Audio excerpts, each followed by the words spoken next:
Vienna. In 1792, it was the music capital of the world. It was a city obsessed with music, new music. It was the city where reputations were made and where every composer had to come to prove himself. Composers like a 21-year-old from a small town in what's now Germany. His name was Ludwig van Beethoven.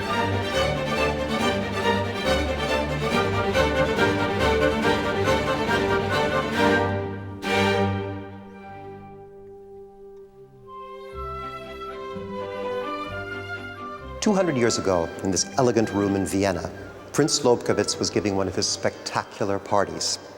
He had arranged for the entertainment of his guests the first performance of a new symphony by the then young and very controversial composer, Ludwig van Beethoven. Well, the piece did cause a sensation. It changed entirely the idea of what a symphony could be, and 200 years later, its message is still resounding throughout the whole world, and it remains one of the supreme tests for a symphony orchestra.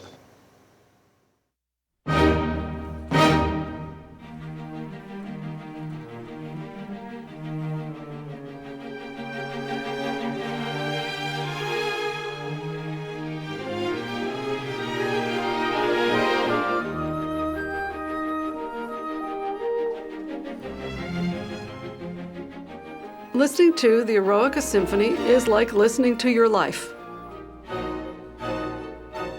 I think it was the first time that someone wrote about their experiences of the world. Beethoven's probably one of the reasons why I devoted my life to music.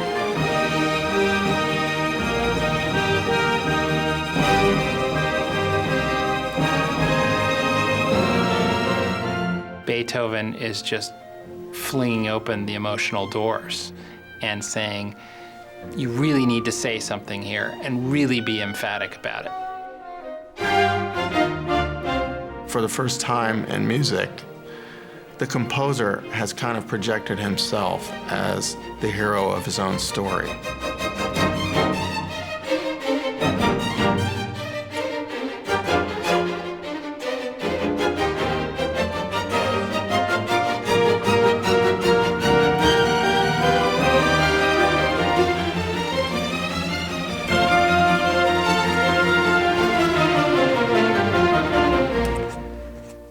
This is Beethoven's Third Symphony, the one he called Eroica. It took Beethoven 3 years to write this piece, and it's taken me nearly 30 years to get my head around it and understand it, feel comfortable with it. This score is a messy record of all the questions I asked and the answers I searched for. And time and again along this journey, I asked myself, why is this taking me so long? Well, part of it, of course, is it's by Beethoven. And anytime you do a piece by Beethoven, you feel this big weight on your shoulders. The guy is so great and so famous. He's not just a composer, he's a brand, he's an icon, he's an industry. How famous is Beethoven? Even Chuck Berry knows who he is. Roll over Beethoven, tell Tchaikovsky the news. Which is pretty good for a guy who lived 200 years ago and never even had a gold record. The other thing is, this piece tends to be performed ponderously and seriously, maybe because it's called the Eroic. Everyone's trying to make it a very big deal, and sometimes I confess it just didn't seem that way to me. It seemed light, breezy, and confident, frustrating, dangerous, even comic. So I had to go on a voyage of discovery to ask a lot of questions and sleuth out what I thought Beethoven was really getting at in this piece and what it really means to me.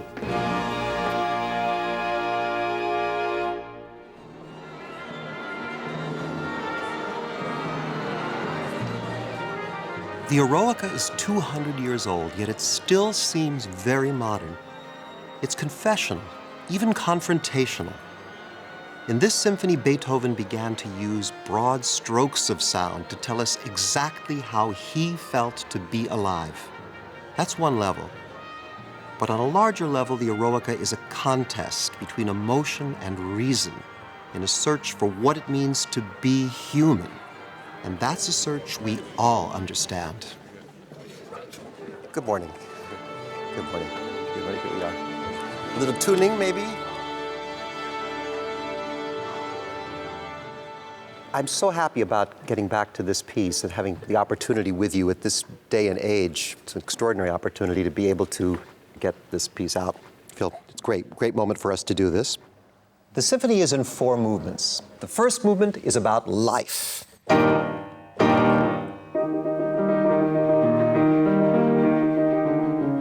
It's about youth, hope, joy, frustration, anger, confusion, celebration, and above all, energy. The second movement concerns death.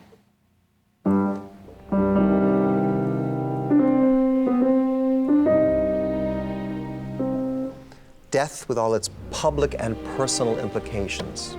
What has died? A hero or hope or innocence or all the above? And how can we make sense of this? And how can we go on after this? That's the question the third movement answers, because it takes up the future and the joy of creativity.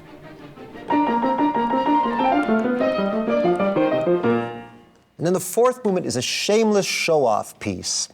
It's a kind of musical decathlon based on an absolutely inconsequential bit of musical fluff.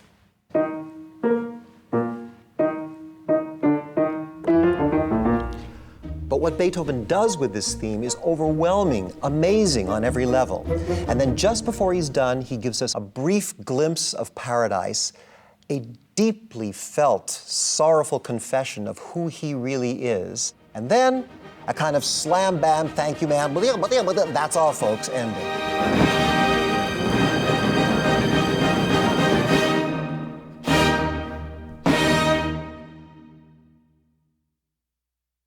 So how does this life's journey start out? With 2 big, confident E-flat chords, which say, pay attention.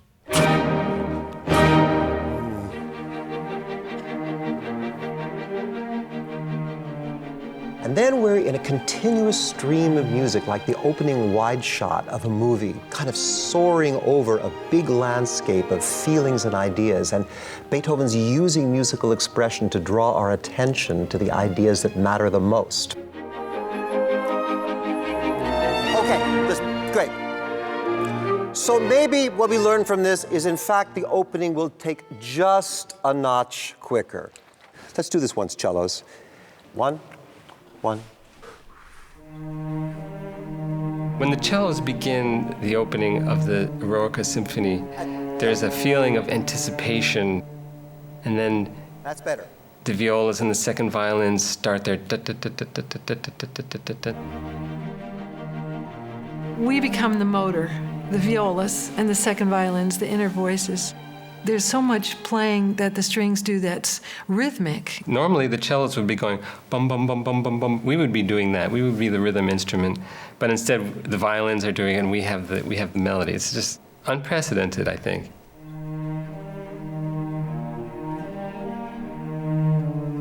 Right at the beginning, there are these 2 ideas which generate nearly the entire piece. So get these. The first one is a quiet little melody that's sort of half hummed by the cellos.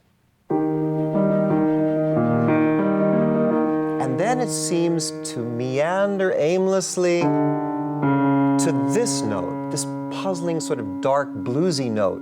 And they kind of get stuck there. It questions everything. What do we do now?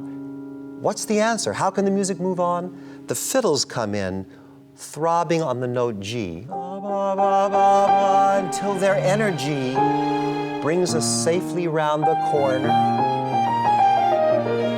back to our home in E-flat. In many ways, the major idea of the piece is this, which reoccurs in so many guises, sort of expressive vibrato written out. So these longing G naturals are really a kind of vibrato. They're that pulse inside of sound that makes voices sound so personal. Why Callas sounds like Callas, why Elvis sounds like Elvis, why no 2 oboes or any 2 fiddles will sound the same way.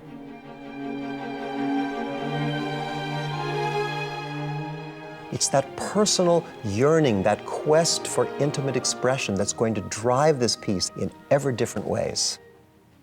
Once this throbbing, yearning idea has been introduced, Beethoven keeps coming back to it.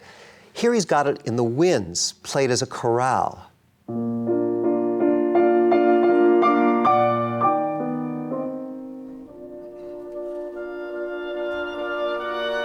They pass it to the strings, who ask the question their own way. And so it goes, each section of the orchestra saying, where are we going? What does it mean? What's out there? How about if we go from bar 99? And then as this whole piece is always doing, it turns a corner back to optimism, to happy triads, only this time an unmistakable suggestion of riotous laughter. Hi, ha, ha, hi, ya, ya, hi, ya, ya, hi, ya, ya, da, da, dum, dee, da, dum, dee, ba, bum, as zingy as possible, insistently joyous, perhaps a bit irritatingly so even. One.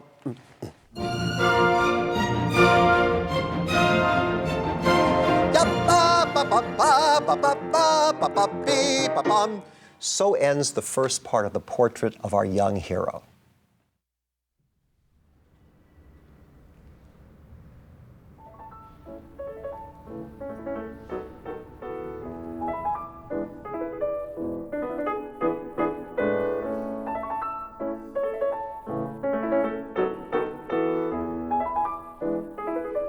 Beethoven was just a rough provincial kid when he arrived here in Vienna to stay in 1792. He had a strange northern accent, his manners were gruff, his dress was messy. It was all totally in the face of everything that was considered important here in Vienna. He came to these rooms to present himself as a musician, to compete with other artists for the favor of the aristocrats. He did this by playing some of his own compositions, but most importantly by improvising.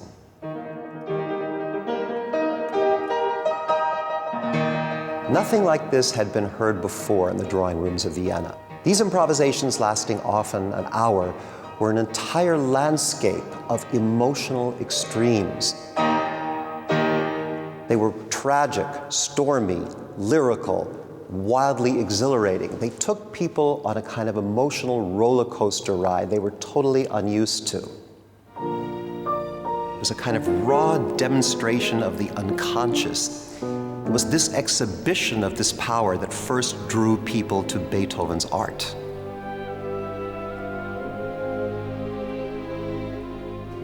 The improvisations that so dazzled Vienna were in fact rehearsals of the daring musical ideas Beethoven would explore in his symphonies.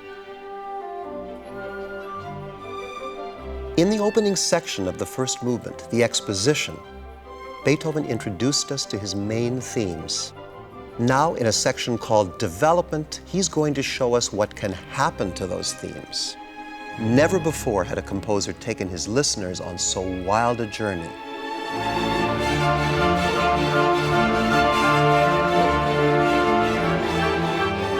This whole section of the piece is going to be about conflict, anger, frustration. And one of the main ways that Beethoven represents this is by what key the music is in. And Beethoven uses a big spectrum of keys to express different worlds of emotion. And he wants to get to those keys in different ways. Sometimes it's just by kind of wandering.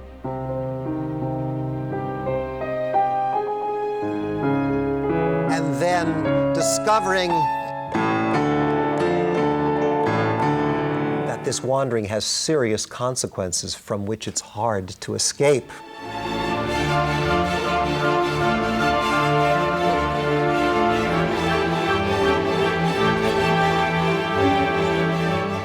Each new experience of the themes gets another level darker and deeper into this unfathomable expression of frustration and rage until it finally comes around a corner to these amazing notes.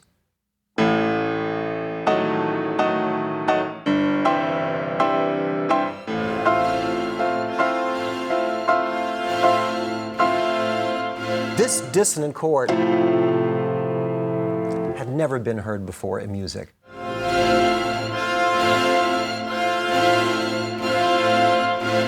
What can a chord like this be saying? It's saying anger, it's saying sadness, it's saying something is lost, and what maybe it's talking about is Beethoven's feelings of sorrow and anger over the loss of his hearing. He mentions that there's a howling and buzzing and distortion in his ears, which this chord and its outrageously blatant scoring might suggest. For the moment, there's no answer. Again, the music's energy moves on.